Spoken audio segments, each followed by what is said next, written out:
seems like you leave loose ends in your book to later fill in, and then there's also loose ends for later books altogether. There's a great scene where he talks about that character Matsumi, who he had an interaction with when he was in World War II in the Pacific. What do you make of that specific technique and leaving kind of some things loose so that they can be later tied up? Well, that's actually picking up a thread from an early book. In my book, The Scorpion Swam, there are scenes between Henry Matsumi, who is one of my alternate doppelgangers. The two sort of big doppelgangers that I have within my works are Manny Cole and Henry Matsumi. Henry Matsumi in that book. Have you ever read The Scorpion Swam?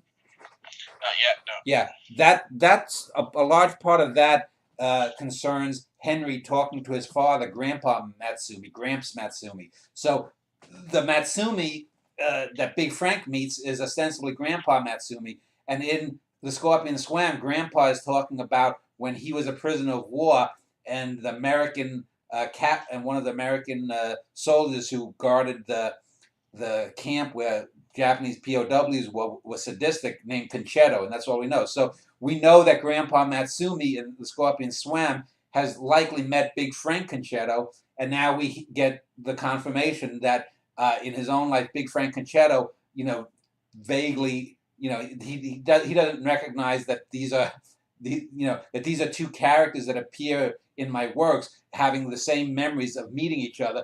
But again, they're not given any special significance other than that they were.